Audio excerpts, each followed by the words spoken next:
உனக்கு ஒண்ணு தெரியுமா? நீ மத்த குழந்தைங்களை விட ரொம்ப வித்தியாசமா இருக்க. எனக்கு தெரியும், எல்லா குழந்தைகளும் குறும்புக்காரங்க. ஆனா உனக்கு அவங்கள விட குறும்பு ஜாஸ்தின்னு நான் நினைக்கிறேன்.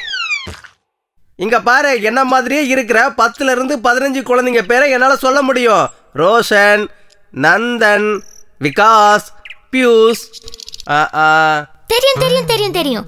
ஆனா அவங்கள விட நீ குறும்புக்காரன் தான். நீ எல்லாரையும் கீழே விழ வைக்கிறியே. அது எனக்கு ரொம்ப பிடிக்கும். ஓ அண்ணா ரொம்ப அமைதியானவன், நீ ரொம்ப குறும்புக்காரன். அந்த 2 கிளிகள் மாதிரி. 2 கிளிங்களா? யார் அவங்க? ஆமா, கிளி சகோதரர்கள். ஒரு நாள்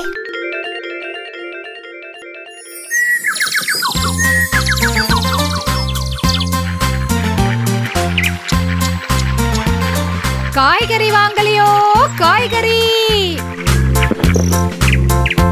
காய்கறி வாங்கலையோ? காய்கறி.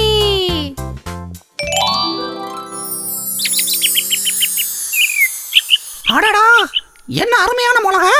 இன்னைக்கு பொழுது ஓட்டுறதுக்கு இதுவே போதும்.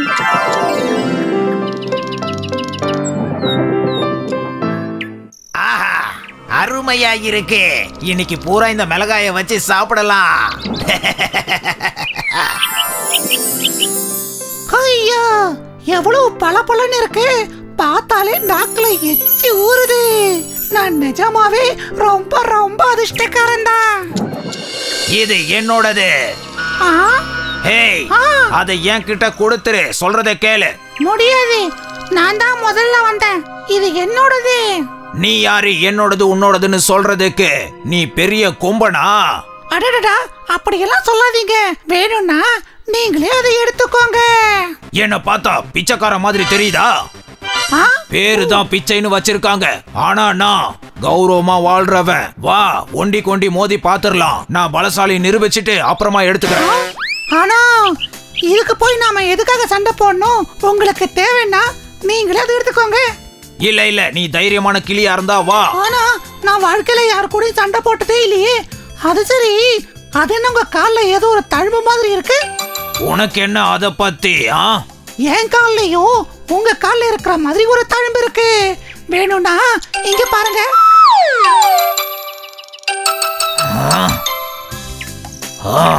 நான் சின்ன வயசா இருக்கும்போது இந்த கொடுமை நடந்தது. ஒரு வேடன் தான் என் கால்ல கைத்த கட்டி விட்டுட்டான்.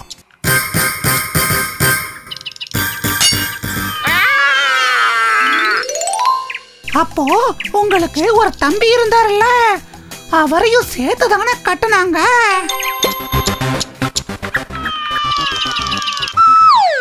ஆமா, ஆனா அது உனக்கு எப்படி தெரியும்? சொல்லு. அண்ணா, எனக்கு தெரியலையா?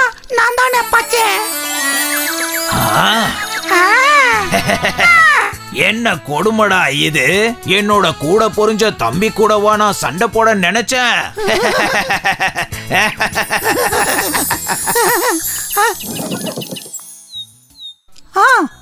ஆனா நீ ஏன் எப்ப பார்த்தாலும் சண்டை போடுறதுல குறியா இருக்க? அன்னைக்கு நான் எப்படியோ அந்த இடத்துல இருந்து தப்பிச்சிட்டேன். ஆனா அதுக்கப்புறம் உனக்கு என்ன ஆச்சு? அத பத்தி எனக்கு கொஞ்சம் சொல்ல. ஒரு நாள் என்ன புடிச்சு வச்சிருந்த அந்த வேடன் எந்த வேட்டையும் இல்லாம வந்தான். அவன் ரொம்ப களைப்பா ஒரு மரத்துக்கு அடியில உட்கார்ந்தபடியே தூங்கிட்டான். அதுக்கப்புறம் என்னாச்சு தெரியுமா?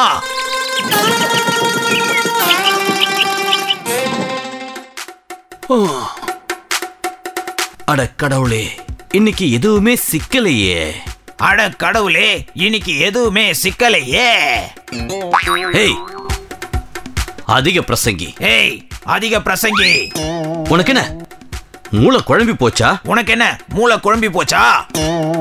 இப்படியே பெனாத்திக்கிட்டே இருந்தேன்னா உன்னை விரட்டி அடிச்சிருவேன். இப்படியே பெனாத்திக்கிட்டு இருந்தேன்னா உன்னை விரட்டி அடிச்சிருவேன். உனக்கு என்ன திமிரு இருந்தா நான் சொல்றத திருப்பி திருப்பி சொல்லுவேன். எனக்கு வர்ற கோவத்துக்கு உன்னை பாடகத்து கொடுக்காம விட மாட்டேன். எப்படியோ ஒரு வழியா அவன் கிட்ட இருந்து தப்பிச்சு பறந்து வந்துட்டேன். ஓ, அதுதான் உன் குரலு இப்படி கரகரன்னு இருக்கா? ஆமா. சரி, உன்னை பத்தி சொல்லு. நீ எப்படி இப்படி சமத்தா பேசுற? நான் அங்கிருந்து எப்படியோ தப்பிச்சிட்டேனா? அதுக்கப்புறம் ஒரு முனிவரோட ஆசிரமத்துல போய் சேர்ந்தேன். அந்த இடத்துல நான் தினமும் பஜனை பாட கத்துக்கிட்டேன். அங்க எனக்கு தங்க இடமும் உண்ண உணவும் கொடுத்தாங்க.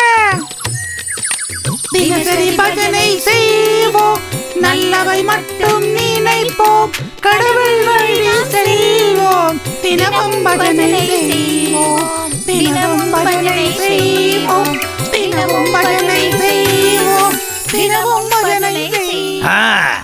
இப்ப புரியுது நீ ஏன் இப்படி பழம் மாதிரி பேசுறேன்னு. அது உண்மைதானா? நாம 2 பேரும் வெவ்வேறு சூழல்கள்ல வளர்ந்துருக்கோம். நாம நினைக்கிறது செய்யறது எல்லாமே ரொம்ப வித்தியாசமா இருக்கு. அது மட்டும் இல்ல, நாம வளர்ந்த விதம் நம்ம வாழ்க்கையை அணுகும் விதத்தையே மாத்திருச்சு. வாங்கண்ணே, நம்ம திரும்பவும் காட்டுக்கே போயிடலாம். சரி தம்பி, வா போகலாம். ஆனா நடந்தது எல்லாத்தையும் மறந்துட்டு என்ன மன்னிச்சிடு, சரியா? அது ஒண்ணும் பிரச்சனை இல்லைண்ணா. உங்களை பார்த்தது எனக்கு மனசெல்லாம் சந்தோஷம் வந்துருச்சு. ஏய், இப்ப நீ என்ன மன்னிக்கல, அதுக்கப்புறம் நான் உன்னை நல்லா மோத்திடுவேன், ஜாக்கிரதை. பாத்தீங்களா, மறுபடியும் கோபப்படுறீங்க. அதான் பெரியவங்க சொல்லுவாங்க, கெட்ட சிவகாசம் ஆளையே மாத்திடுமா. சொல்லு. நண்பர்களே, நல்ல சேர்க்கை எப்பவுமே நல்ல விஷயங்களை நமக்கு சொல்லிக் கொடுக்கும்.